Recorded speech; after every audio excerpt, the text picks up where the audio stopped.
Hoy vamos a meternos de lleno en una de las figuras más complejas y, sin duda, polarizantes de la política española, el presidente Pedro Sánchez.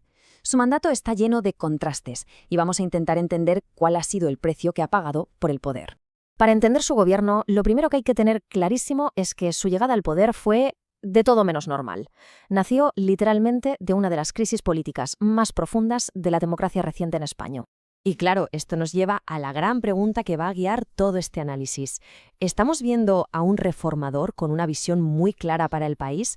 ¿O más bien a un superviviente político nato, un maestro de la supervivencia? O, quién sabe, quizá una mezcla de las dos cosas. Vamos a verlo. Bueno, pues empecemos por el principio. Pedro Sánchez es una de esas figuras que no deja indiferente a nadie, o genera una lealtad casi incondicional o un rechazo frontal. Su ascenso a la presidencia en 2018, desde luego, marcó un antes y un después en la política española. Y llegó al cargo a través de un mecanismo muy concreto, la moción de censura. ¿Qué es esto exactamente? Pues es una herramienta que tiene el Parlamento para quitar al presidente que está en el cargo y poner a otro en su lugar. Todo ello sin tener que convocar elecciones. Y ojo, que este dato es fundamental para entenderlo todo. Es el primer y, hasta la fecha, el único presidente en toda la historia de la democracia española que ha llegado al poder de esta manera. Esto no había pasado nunca. Y claro, definió por completo el inicio de su mandato.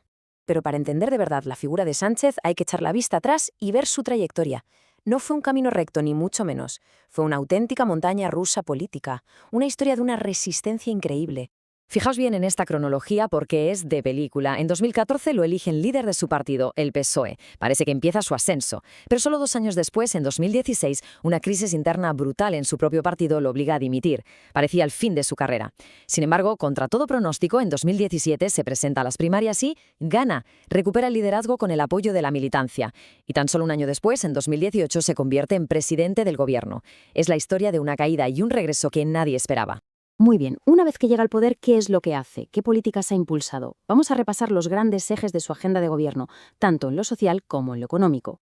En el terreno social, su gobierno ha aprobado reformas de mucho peso y a menudo muy controvertidas. Se ha legalizado la eutanasia, se ha aprobado la conocida como Ley Trans y se ha dado un nuevo impulso a la Ley de Memoria Democrática. Además, se han equiparado por completo los permisos de paternidad y maternidad y en un gesto de política exterior muy significativo, se ha reconocido oficialmente al Estado de Palestina. Y si miramos la economía, el foco ha estado puesto en la protección social. Ha habido subidas muy importantes del salario mínimo interprofesional, el famoso SMI. Las pensiones se han revalorizado para que no pierdan poder con la inflación, es decir, se han ligado al IPC. Y también se ha aprobado una reforma laboral clave para intentar reducir la temporalidad. Y para que nos hagamos una idea del alcance, vamos a ver un par de cifras clave. Empecemos por el salario mínimo. Aquí lo tenemos, 1.184 euros brutos al mes para 2025. Esto, la verdad, representa uno de los aumentos más importantes de los últimos años y ha sido una de las grandes banderas de su política económica. Y ya que hablamos de cifras y por una cuestión de transparencia, este es el salario bruto anual del presidente, 90.010 euros con 20 céntimos. Es un dato público que se puede consultar en el portal oficial, pero que, como es lógico, suele ser objeto de debate en el contexto de sus políticas económicas. Pero claro, su presidencia no ha sido un camino tranquilo. Ni mucho menos. Ha estado marcada por unas presiones y unas polémicas enormes, que han sido una constante casi desde el primer día. En lo político, las críticas más duras se han centrado sobre todo en 3 puntos. Por un lado, su dependencia de los partidos nacionalistas e independentistas para poder gobernar. Por otro, la aprobación de la muy polémica ley de amnistía para los implicados en el protest catalán. Y finalmente, las acusaciones constantes de que su estilo de gobierno ha contribuido a aumentar la polarización en el país.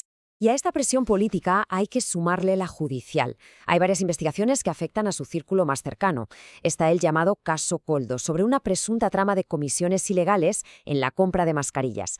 También hay investigaciones abiertas que afectan a su mujer, Begoña Gómez, por un presunto tráfico de influencias, y a su hermano, David Sánchez, cuyo juicio está previsto para febrero de 2026.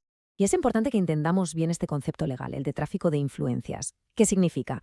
Pues básicamente se refiere al delito que comete alguien que usa su influencia personal sobre un cargo público para conseguir un beneficio que no le corresponde, ya sea para sí mismo o para un tercero. Y todo esto nos lleva de vuelta a la pregunta de principio. ¿Cómo se equilibra esa agenda de reformas tan ambiciosa con la necesidad constante de sobrevivir a toda esta presión política y judicial? Es que aquí se ven muy claras las dos caras de su presidencia. Por un lado está el reformador, el de la agenda social ambiciosa, el que crea redes de seguridad económica y aprueba legislación progresista. Y por el otro lado está el superviviente, el que tiene que lidiar con batallas legales complejas, el que depende de coaliciones políticas muy frágiles y el que aguanta una oposición política implacable. Y así cerramos con esta reflexión final que queda en el aire. ¿La agenda de Sánchez es una visión audaz y necesaria para el futuro de España o es simplemente el resultado de un altísimo precio que ha tenido que pagar para conseguir y sobre todo para mantener el poder? La respuesta seguramente es lo que definirá su legado en la historia.